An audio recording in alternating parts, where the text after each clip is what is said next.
There we go. It's a great pleasure to be able to have moderated this series, and it's an honor to be here with Robin Wallace. Thank you so much. You're welcome. We're really looking forward to hearing your story. And I have been observing you most of my life from my perspective in West Point. So I want to talk about your life in Phippsburg, how all of our lives have intersected in Phippsburg, on the water, and otherwise. So just for those who don't know, I want to start with a little bit of basic biography. You were born and raised in Phippsburg, correct? And Yep. lived here your whole life. Yeah, I was born in 1951, and I came home to Sebasco, and I've never left.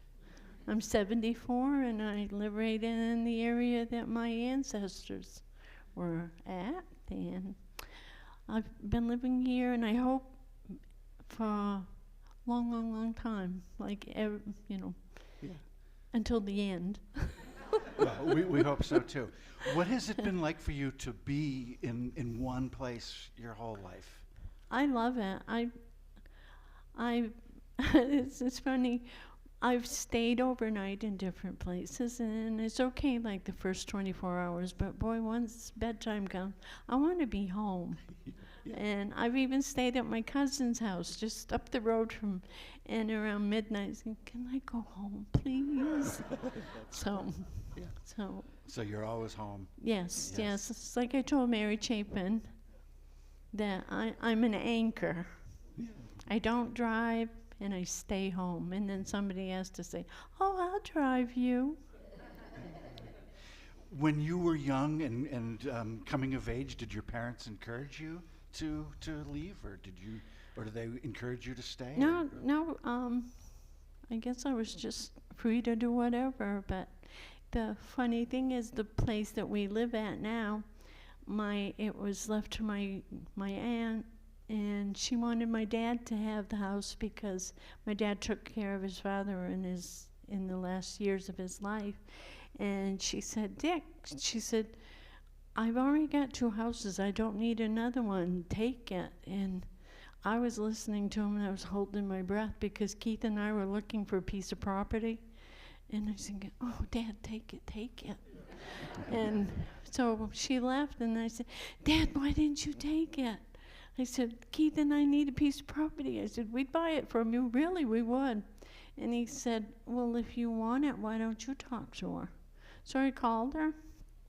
She said she talked to her family, and they all agreed that we could have the place. So I moved 500 feet from where I was raised. So there's my anchor. Yeah, good. And both you and your husband, Keith, are from longtime fishing families. Yeah, Yeah. Keith's mostly. A lot of my ancestors, they lived on farms and stuff, but I don't know, I think fishing was their hobby. But Keith's family, it was a lifelong, I don't know how many generations. Many. Yeah. Your ancestors are Coffins, is that right? Yes, yeah. Yep. Yes. Right. Yep. Yeah, I was told I wasn't supposed to be here because I wasn't a Wallace or Gillum or a Pye. And then when I got married to a Wallace, one of the summer people, because he said, you can't be from around here. He said, you're not a Wallace, Gillum, or Pye. And when I married Keith, he said, couldn't stand it, could you? Well, not only did you marry each other, but you fished together for a long, long time. Yes. How did you start fishing with Keith? How did it come about? I always make fun of this. Keith left to go fishing with my uncle. Well, my uncle was his helper. My uncle was not doing well. And Keith, we had Darcy, our oldest daughter, and I had just given her a bottle and settled her in, and he had gone off to traps, and I thought, I didn't have anything to do. It was rainy and cold. I thought I heard his truck coming, and then I heard him walking across the lawn, and then he came in, he goes, Robin, Harvey's sick. Will you go lobstering with me today? And then Keith's reaction was that I said, how much you gonna pay me? That wasn't it. No, I said, I can't go with you, I have a baby. And he goes, oh, your mother will watch her. I'll bring her home a couple of lobsters. She'll be happy, I'll be happy. And I said, but I can't go fishing. I don't have any clothes. Well, anyways, we took Darcy over to my mother. My mother said, what? Girls don't fish.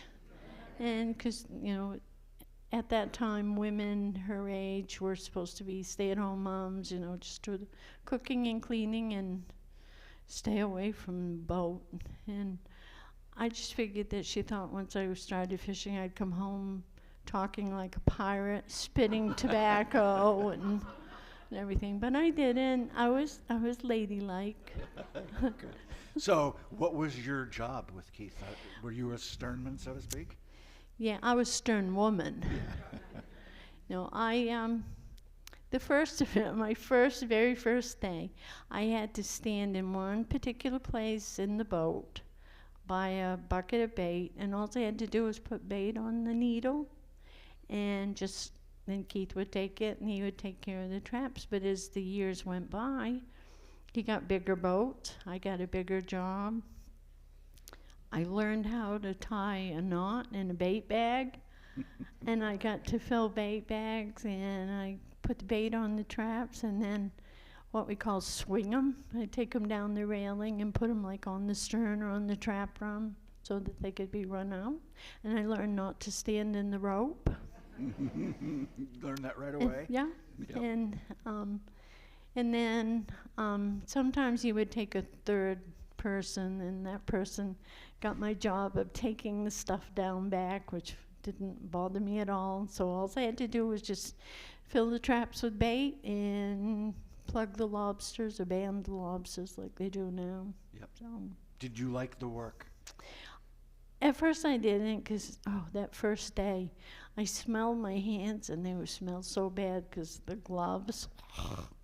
And I says, how am I ever going to pick my baby up when it's smelling like this? But it was good. And then, as we got bigger boats and everything, it was a beautiful job. And I have to tell you, I know a lot of people ask about, how could you stand it all those years on the boat with your husband?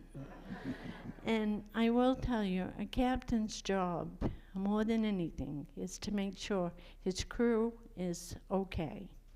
And he brought me home every night. Yep. So, and you will tonight too, right? And we're not just talking about a few weeks. You did it for No, I many didn't. years. How many years? It was, as near as I can count, it was like 27, 28, 29, do I hear 30?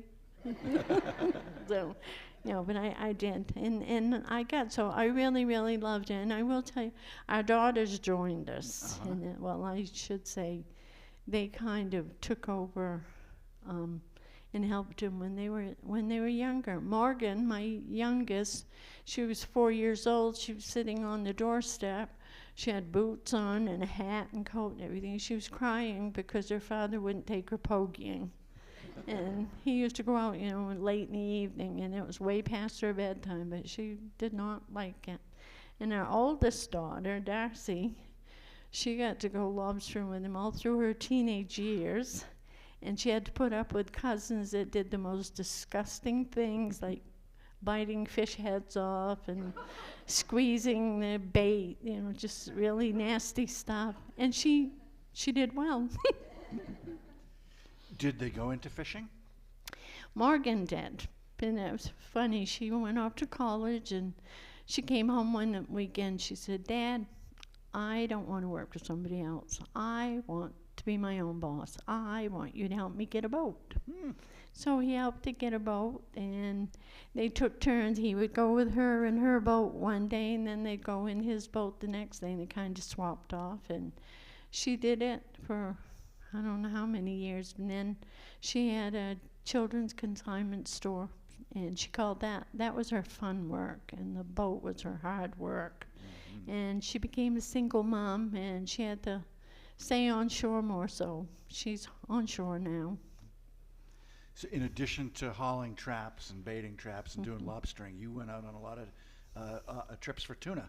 I want to hear about your tuna adventures. Do you have any specific memories? And what was that like? Tell us about that.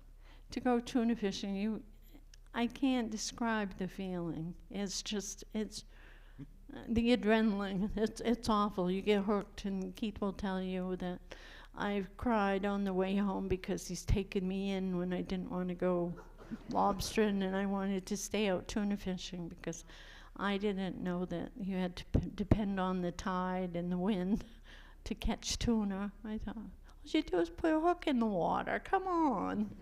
But it's unbelievable. I mean, when you see the tuna fish come up, the skin on him, it looks like fireworks. There's all these blues and grays and stuff, and it's sparkling. And in a way, it's kind of too bad to kill something that's so majestic. But people have to eat, and people really like them. And Keith was good at catching them, and I loved being there on doing that. And we've taken our kids. My son-in-law got hooked on tuna fishing, and he loved it. And I just can't tell you what a wonderful time it was to go. When you were fishing for tuna, what were your responsibilities? Well, when you go tuna fishing, we went hand lining first. You had to cut little tiny pieces of bait, so my job was to sit by the side of the boat with a bucket of bait and a butcher block and a knife and cut the things up. And you had to throw the bait overboard. And if the tide is right and it's not running hard, the bait will go down gently like that, and the tuna will come, and they'll grab it. And then, of course, in some of that, there's a piece that's hooked with a hook, and lots of times we'd get them that way. And anyways, one of the biggest tunas we caught, he weighed 585 pounds with his head and tail gone and all of his insides. It was really a humongous fish. And do you remember where you caught that? Sorry. Yeah, but I was so nervous when we caught it. Keith had told me, he said, this is going to be a big one. He said, you want to be ready. He said, you want to clear everything out of my way. So I cleared everything out of his way. I threw my lunch over. I threw the butcher block. I threw the knife. And my father-in-law and my brother-in-law came along, and they got in the boat. And my father-in-law jokingly told me later that day, he said, I really brought Gary over to help. He said, because I was afraid you're going to throw Keith next. So. That's funny. So. When you catch your tuna and you bring it in, I imagine the thrill of bringing the fish to shore and to have the buyers there. Yes. Bidding on it, right? Is it auction? Yeah. What was that like? Most of the auctions took place at the wharf that we sold our fish to. In West Point? In West Point. And there were Japanese buyers, and there were people, dealers from other states that came in to buy them and everything, and it was really neat. They'd pass you their business cards with the bids on it, and sure enough, we did really good. I'm gonna tell how much we got for one fish. $30 more, and it would have been a $10,000 fish. So, and I got a bonus. I got a new kitchen range, and I got $1,000.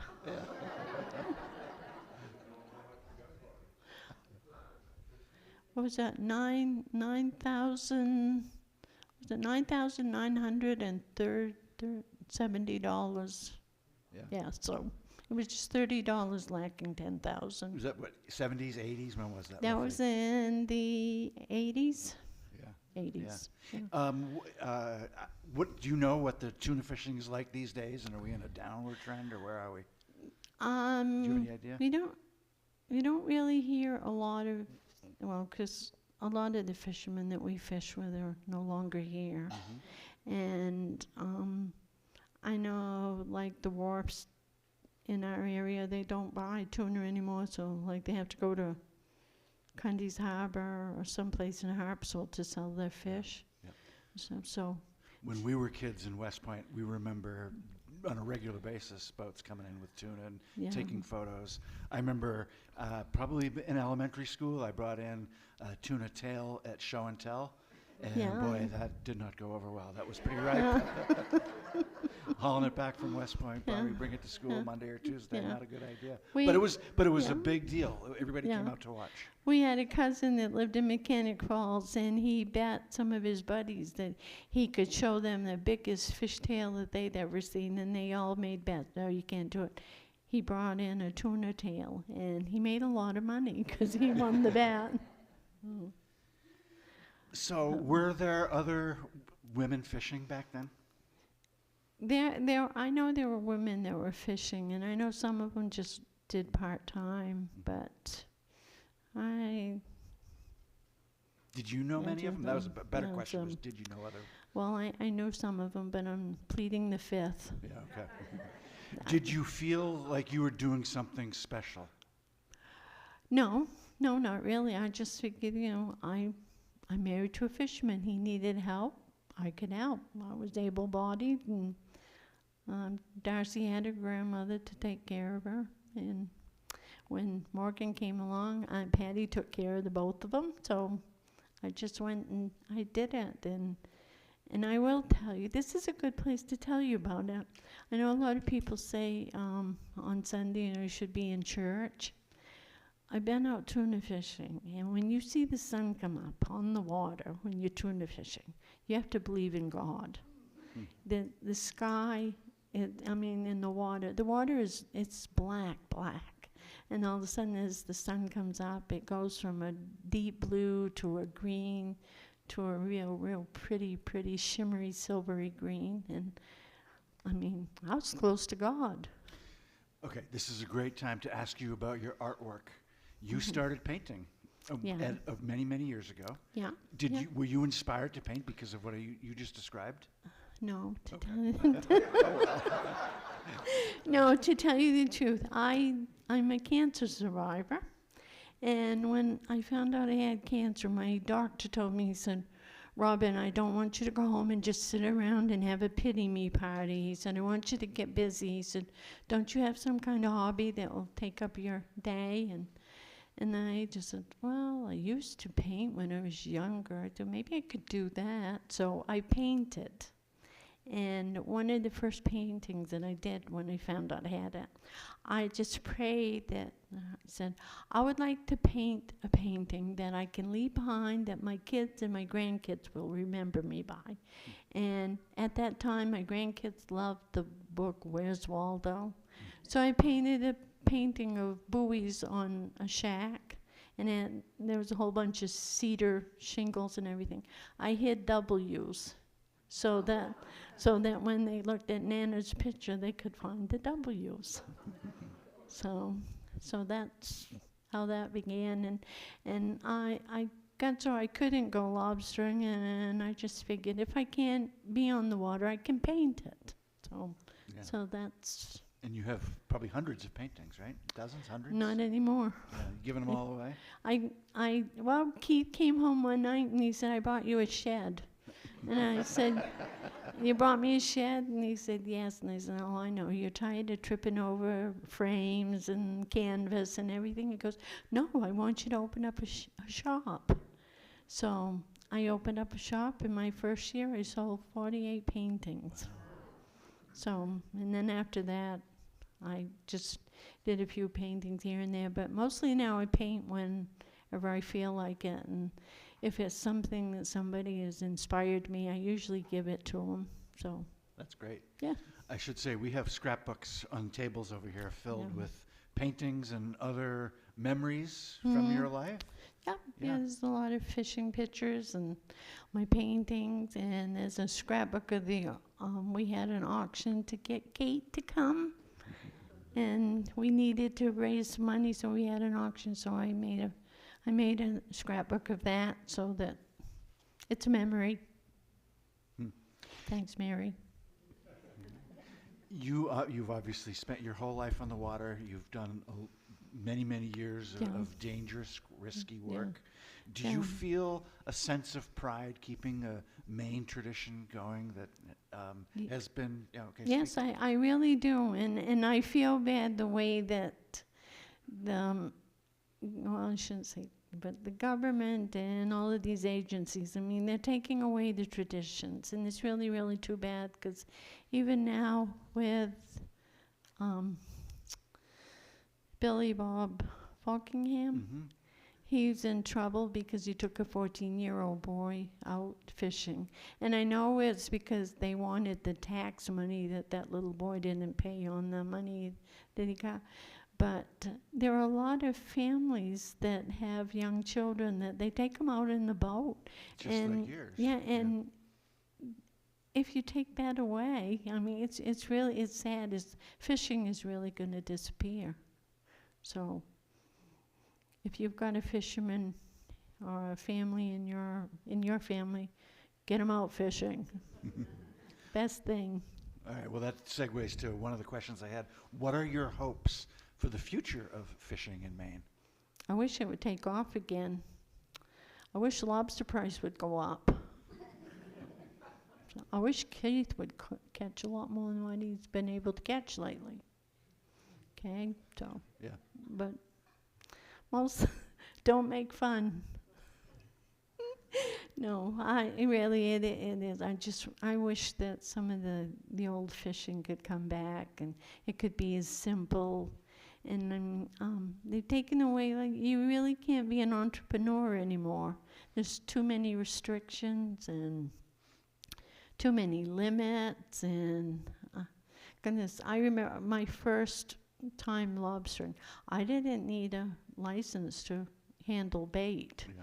And then it went from nothing. Then I had to pay $10. $10 to pick up a fish. And now it's like if you've got a big boat and you take a crew and it's like a license is over $1,000 a year. And there's so many things that are going up that I really wish it would go down. Just pray the war gets over and gas goes down. Yep. Specific to West Point and Sebasco, what do you observe from your perch in terms of the number of young people choosing to get into the business, and do you see that continuing? There aren't as many fishing families now, and like in Sebasco, a lot of the older fishing families, the kids couldn't afford the property, so they've moved inshore and gotten land jobs and stuff. But and in Sebasco, we were talking about it the other day. Back when Keith and I were little and going to school, there'd be like 2 school buses, one for Sebasco and one for West Point, and they would be loaded every day with that many kids. And now we see the bus go by our house with just the Phippsburg kids. You might see 2 or 3 heads on this great big bus. So. Yep. Yeah, a lot of demographic trends at play and societal trends. Mm-hmm. Yep. Okay, so fishing is part of your life, but it doesn't define your life. What else do you love to do? I love to be a mother. Mm-hmm. And, well, I would tell you, my bucket list, I told somebody the other day, my bucket list was, when I was little, I wanted to learn how to use a typewriter. I wanted to become a secretary. I wanted to get married. I wanted to have children, and I wanted to have a dishwasher. My bucket list is complete. So, What parts of your life have surprised you? Would it be fishing, or I don't want to put words in your mouth, but surprises. Every day's a surprise. Yeah. No, I'm just the things that matter the most to me are sitting right there in those 2 back seats, and I'm thrilled every day that I have grandchildren, and one grandson, he's in college right now studying graphic artistry, and my granddaughter's going to leave for college. She's going to go into marine biology. So, and those were two big surprises. And That's very interesting. So Yes. the granddaughter who's going into marine biology mhm. is part of that tradition? Yeah, yeah. Right now she's in the Caribbean Hmm. with her dad. They're on vacation. Don't let them kid you. Yeah. They can say they're doing experiments and stuff. They're on vacation. So, Okay, so another big part of your life relating to community was your time at the West Point General Store. yes. When yeah. did you work there? And boy, I started there just before Keith and I got married. In fact, Keith got me the job. He said he needed me to get out there and work. So, but I worked there for the summer, and I learned how to fill up gas tanks for boats, and I learned how to mix the oil. I got to go down at the end of the wharf every day, pull in their lobster car, get the lobsters out, carry them up, put them in the refrigerator. I got to pump gas on the road, down on the wharf, and I will tell the story. mm-hmm. There used to be people that would come in from Canada. Well, the lady that owned the store, instead of putting the fishing boots on a shelf, because they took up too much room, she would take the trap hoops. You've seen the hoops in a trap. She'd hook the boots on there and hang them from the ceiling. These people came in, they were going, wow, what are all those boots? And I said, oh, that's a memorial to all the fishermen that have died here. And then I never told them the difference. So, Yeah, that was quite a gathering spot. yeah, yes, Yeah. it was. Oh, yeah. So it was lots of fun. All the old fishermen used to come in there, and they knew that I was engaged to Keith, and I would be worried because, I'd expect him to come in at lunchtime, drop everything and come see me. Didn't happen all the time. But one of the old guys, he used to walk around and he yodeled. He'd walk back and forth yodeling, and he'd look out the window and he said, oh, don't have to worry anymore, here he comes. But it was really an interesting time. Yeah, and you worked there, was the 70s, 60s, 70s? When was that? In 1972. Yeah, 72, 73. 70? Yeah. Yeah, so mid-70s. Yeah, it's in the 70s. And the rumor is you almost bought the place. Yes, Keith and I, we were going to buy the store, and the deal fell through. But we ended up, because like you say, that something like that happens, it means something better is going to come along. So we ended up with a wharf beside the store, which really was what we really, really needed. We didn't really need a store. So thank you. Yep. And you're on that wharf still. Yeah, we have that wharf, and Keith bought another piece of property in West Point, because Wallace Circle used to belong to his ancestors at one time. Mm-hmm. And he said a long, long time ago, he said, I would like to own a house sometime that I can look out and see the ocean. So he bought a house down there, and we call it the party house because we don't really go down and stay there much. So, Yep. But grandson's going to stay there this summer. Good. Keep some activity Yeah. in the village. Yeah. Keep that local history going. Mhm. Well, you've been in the community your whole life, obviously, as we've established. What are your hopes for Phippsburg going forward in the next generation? I hope the taxes go down. And I hope the roads get better. And Those are kind of constant, aren't they? yeah. So, and I really wish there would be a restaurant that would be open year round. Mm-hmm. And come on, tell me Yeah. what you got. That's a good Yeah, start. Yeah. So Yeah. that's a. What's that? Oh yeah, keep the post office open. Yeah, we're Yeah. always fighting about that. So. Is my memory correct that when you were at the general store, there was a post office inside? Yeah, there was a post office, and it was really, really neat. I mean, you could come in there, you could buy lobsters, you could get gas for your car, your boat, you could buy a lunch, you could buy stamps, you could mail a letter, you could use the telephone. They had the old telephone booth. Yeah. And, but some of you probably, have you ever had macaroni and cheese loaf? Ew, don't buy that stuff. I would rather do it. I'd clean up anything than slice that stuff up. That was one of the worst things about the store. Yeah. My sisters still eat it. They have no taste. That's funny.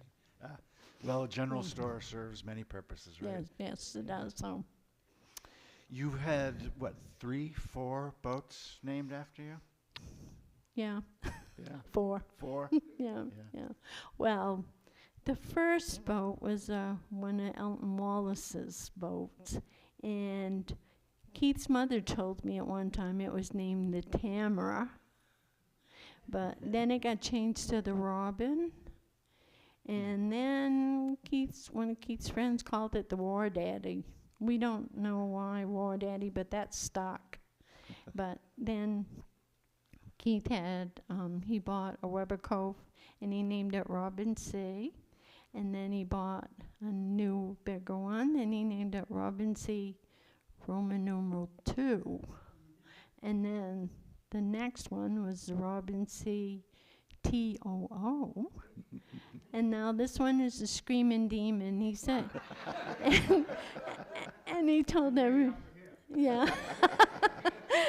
He told everybody that it was named after our dog, but it's really my alter ego.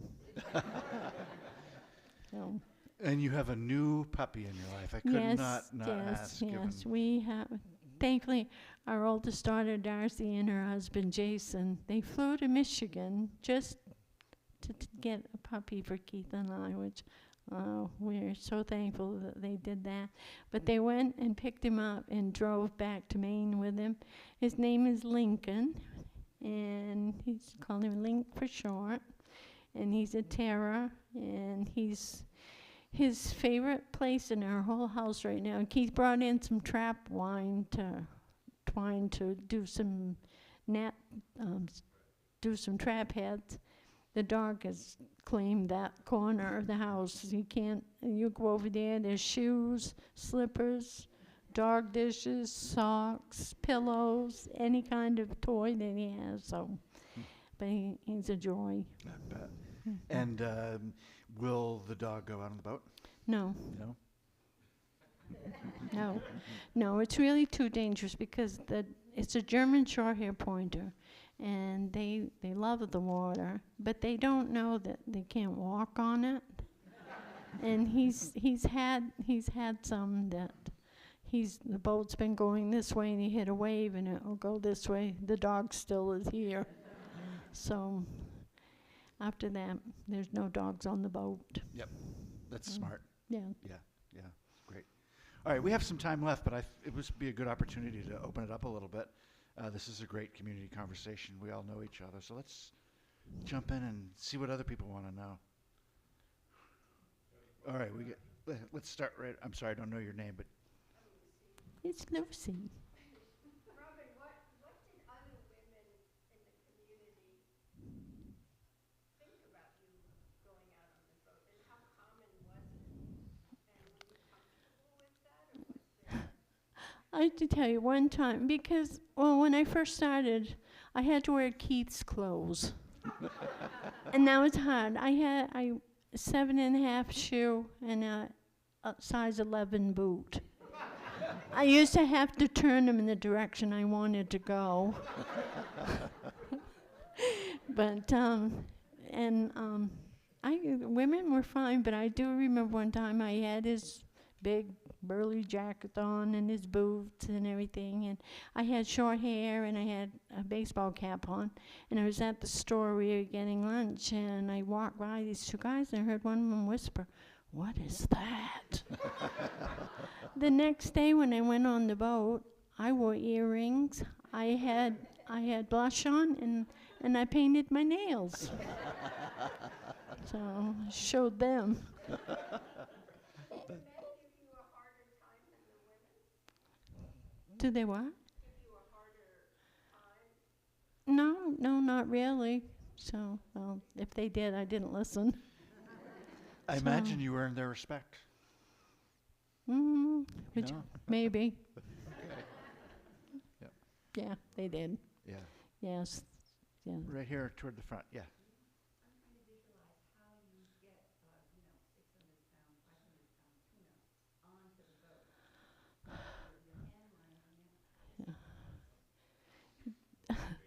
Yeah, the block and tackle. Yeah.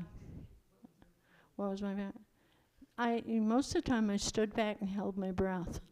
So, and I was like, I'm running around the boat, just what do I do next? What do I do next? But Keith is really, really a strong guy, and I mean, he would just hook a rope around the tail, pull it in, and he'd just slide it into the boat and let it down easy. And then after he got it in, he make sure, like, you have to, it's called bleed them. You have to clean out their insides, cut the head off, cut the tail.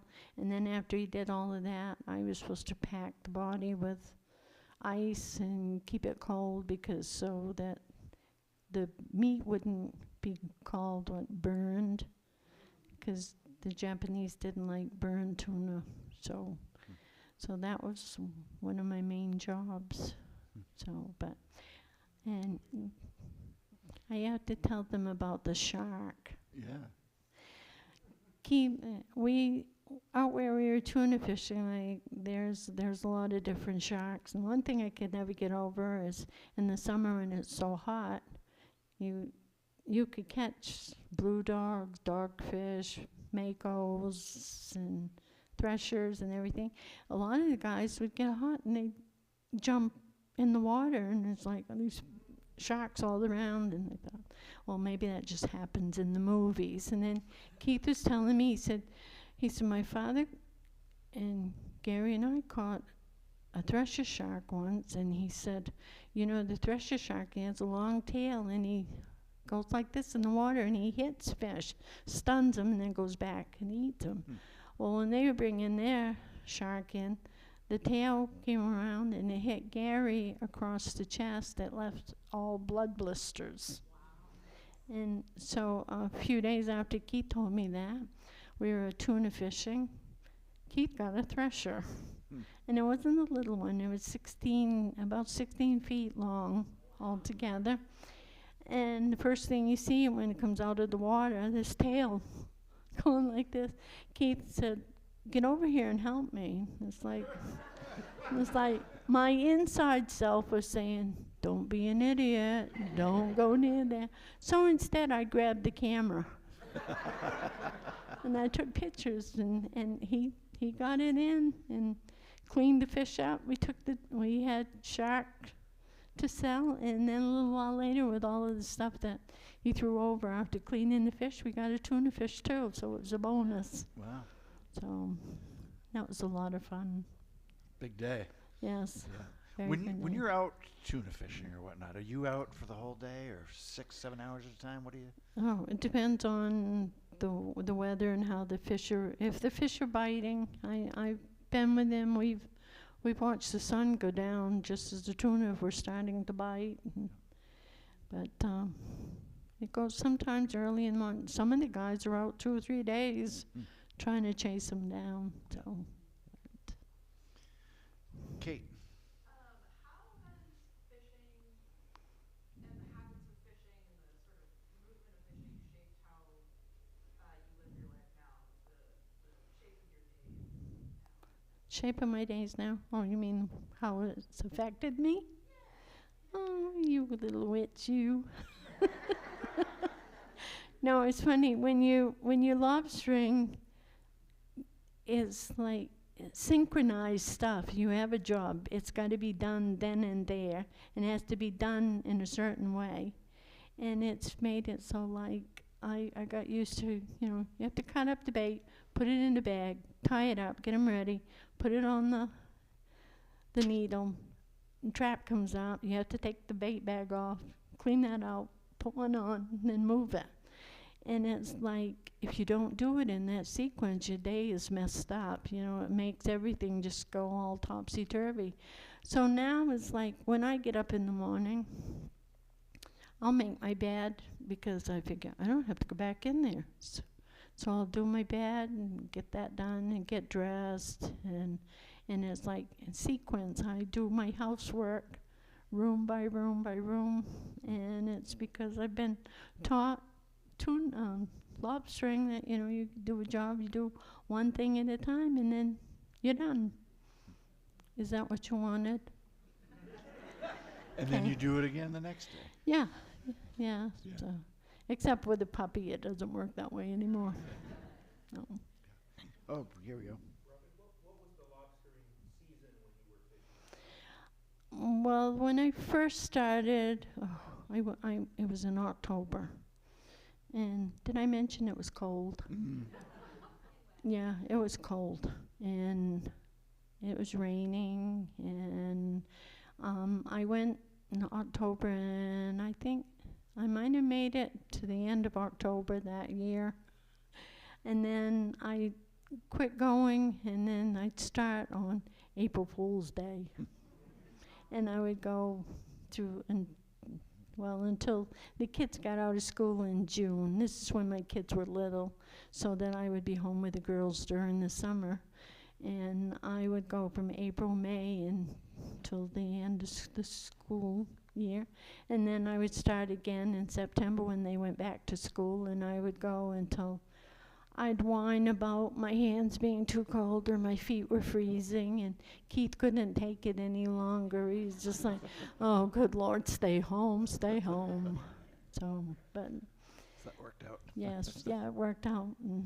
And I mostly worked, when he needed me to. I was there. Adam? What was your scariest day on the water? Scary to stay on the water. I'm trying to think. Oh yes, yeah. Oh yeah, I do remember that. Yeah, the sun. We were offshore fishing, and we started in, and then the motor quit.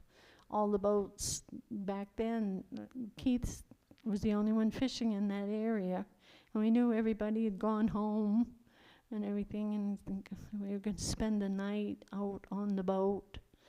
And I don't remember exactly what part of the boat broke, but Keith MacGyvered it and put it back together, and we chugged home. But that was a scary, scary time. Not knowing the outcome. Yeah, so. Yeah. But I will tell you, though, one of my worst experiences being married to a fisherman was I went shopping one day with Morgan and my granddaughter, and I was getting ready to get out of the car. We were at Walmart, and my phone rang, and I said hello, and this gentleman said, "Is this Mrs. Wallace?" And I said yes, and he said, "I'm so-and-so from the United States Coast Guard." And I went, yes. And then he goes, "Is your husband Keith Wallace?" And I said, "Yeah." And he said, "Does he have the boat Robin C2?" And I said, "Yes." And he said, "Is he out fishing today?" And I said, "Yes." And he said, his EPIRB has gone off. And the EPIRB is an emergency thing. When your boat is in distress, it will come off the boat, and it will let the Coast Guard know that you're in trouble. And he said, "We've been trying some time to find him and the boat." And I mean, it's the worst feeling. You have this guy saying just so nonchalantly, "Your husband's missing, his boat's missing. We have no idea where he is. We don't know what happened." And I mean, and in a vegetable state by then. Morgan, being like her father, said, "Mom, I'm not going to worry about it until we find out." I said, "Goodness, come on, let's go shop." So anyways, I called everybody I could think of. Finally, one of the guys that worked on the wharf, he called me and he said, "We've got in touch with Keith. He's okay. The boat's okay. They're coming in." He said, "Everything's fine." So I expected when Keith got home, he would rush in and take me in his arms and say, "I'm so glad to be home with you. Oh, it was such an awful experience." He drives into our driveway up on the other side of our house, unloads his truck, and I'm in the house. I run out around and I'm breaking down in tears, and I said, "I didn't think I was ever going to see you again. I don't ever want you out on the ocean again." And then he told me some crows had picked the pin out of the EPIRB and it went overboard and they didn't see it. So darn crows. Yeah. But that was the very worst time I'd ever had. How long was it before you found out that he was okay? That must have been at least 2 hours Oh, or yeah. so. Yeah, it was quite some time. Yeah. But Well, I'm sorry I had to go through that, but Yeah, glad it me resolved too. well. yes. Damn crows. Yeah, so it's awful. Yep. Oh. So Yes. Robin, I think that one of the neatest things that I ever heard you tell me was about the fact that you lived in the Dickie Wallace house. oh my yeah. Yeah. Yes, my father is Dick Coffin, and he was a plumber, an electrician, and a carpenter. But in his words, he wasn't a carpenter; he was a wood butcher. But he built our house, and he built the house that I grew up in. He built the store that used to be in Sebasco, Muriel's Variety. He built the post office. He built a lot of the houses and cottages that are at the resort, and I think he helped everybody in Sebasco that got running water. I think my father helped hook a pipe up. Hmm. So, I think one of the interesting things about Dickie Coffin coming to my house on a Saturday afternoon when our cottage water was not working, when we had tenants there, and when he finished on the Saturday afternoon, he said to me, "Mary, do you have $6 with you tonight?" I said, "Dickie, this is ridiculous.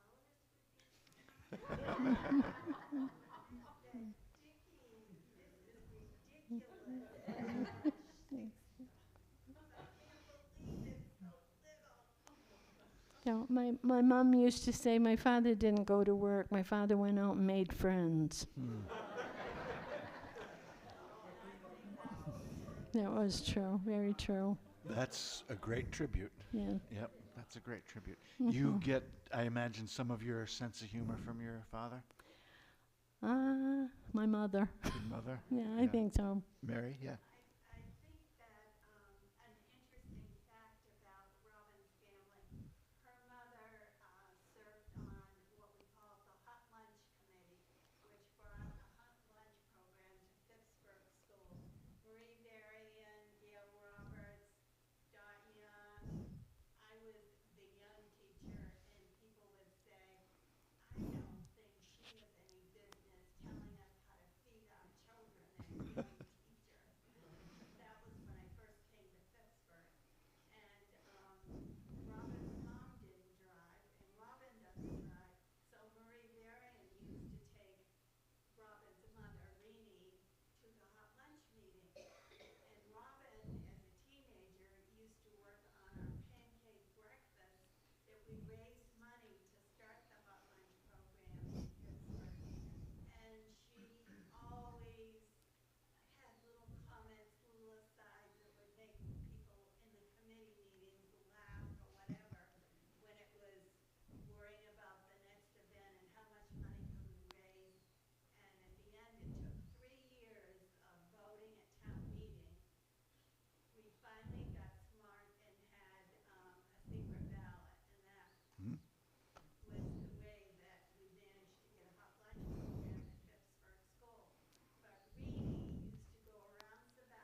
Yeah, well, And I'm not making pancakes. yeah. But that does say a lot about community Yeah. and the importance of Yes. generational knowledge and Yeah. values. Yeah. So, Yeah. yes. Well, thank you for everything you've done for Phippsburg. Seriously. I You're mean, welcome. Yeah. Yeah. Other questions? Yeah.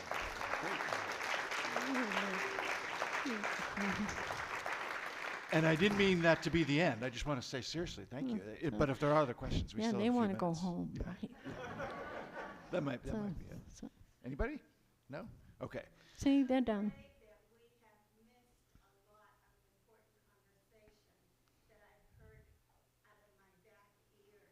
I think somebody else should be part of the conversation that we should do again. Yes, there we go. See, I told you.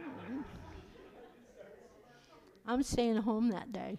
All right. Well, just to reiterate what Adam said at the beginning, please come forward with ideas for guests for the future, how this program can evolve. We'd love to hear from everybody. We like the energy, and thank you, everybody, for being here, not only today, but throughout the winter and spring, and we'll keep it going. Great. Thank you. Yay!